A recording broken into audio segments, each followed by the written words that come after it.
Hello, this is Chef John from foodwishes.com with Oyster Rockefeller. That's right, this is my original version of the original version from Antoine's in New Orleans. And how did I get such a secret recipe?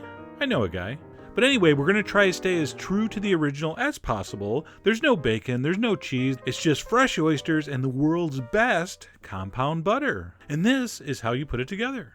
So the first major misconception with Oyster Rockefeller is that there's spinach involved. There's not. This is the main green in the butter, watercress. It's generally sold like this at the store these days with the root still on.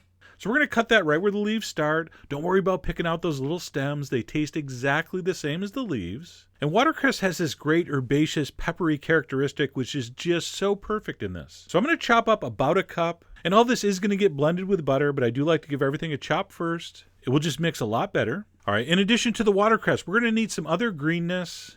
First of which would be freshly chopped tarragon. All right, some minced green onions, some Italian parsley, and some celery.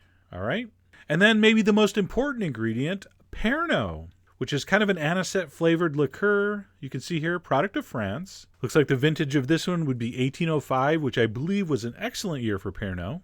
Okay, so once all our ingredients are prepped, we're going to go ahead and throw some butter into a food processor. I'm using this little cheap one I got for opening a free checking account.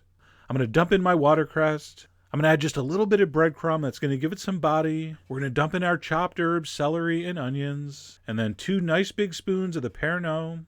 Just a gorgeous flavor, so unique and interesting. And if you can't get Pernod, just use a little absinthe. All right, very similar flavor. I'm going to hit it with a little bit of black pepper, a little bit of cayenne, and a nice big pinch of salt. And then we're going to blend that completely smooth. So this took me a few minutes. I scraped it down a few times, pulsed it on and off. But bottom line, you want to keep blending it till it looks like that. And that Rockefeller butter is done. And of course, this dish gets its name because of this rich sauce, which happens to be, of course, the color of money. And by the way, that stuff is good on so many more things than oysters. So I always make extra. All right, so that's done. We're going to set that aside. And now we need some oysters on the half shell. So I'm just going to show you how to open up one of these. All right, you're going to need an oyster knife, of course. And oysters have 2 sides, kind of a rough rounded side and a flatter side. You want to put the flat side up, round side down. All right, definitely grab a towel to help you hold it. Oyster shells can be very sharp. You're going to take the tip of your oyster knife. You're going to put it right into that little indentation, right at the back of the oyster, right where it comes to a point. You're going to apply firm but steady pressure while you're giving it a little wiggle. And eventually it will pop through and release that top shell. I'm going to flip the knife over and I'm going to run it along the top of the shell so it releases the oyster, which is just going to be hanging on there by a little bit of meat. So scrape the oyster off the top. And once the top shell is removed, it's also going to be attached to the bottom with this little muscle right there on the side. You can feel it. Just kind of scrape that down. And once you cut through that, what we like to do is flip the oyster over because the other side's a little more presentable. Of course, if you see any little pieces of shell, you're going to want to remove them. That was just a little piece of oyster. So I left that alone. And that's ready.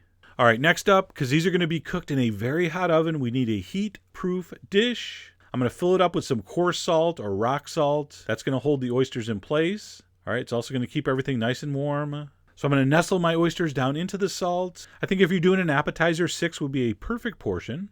All right, and once those are in place, we're going to go ahead and top with our herb and butter mixture. And be generous. Think rich and decadent. This is called Oyster Rockefeller, not Oyster Gandhi. All right, so you want a good teaspoon and a half on each. And once those are topped, you're going to put those in a 500-degree oven for about 6 or 7 minutes until they look like this. Now, I don't like mine cooked too far. I just want that oyster barely set.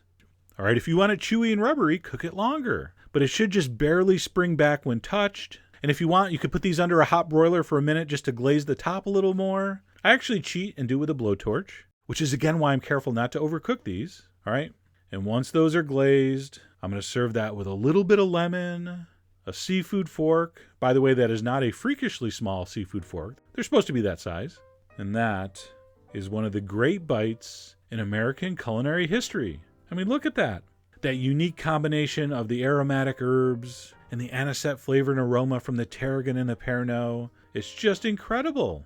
And as good as the oyster is, you take a piece of French bread and you swab up all that incredible butter sauce. It really is magical.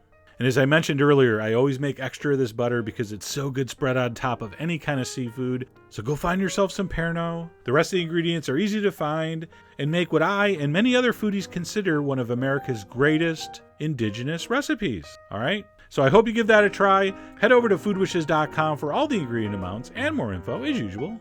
And as always, enjoy.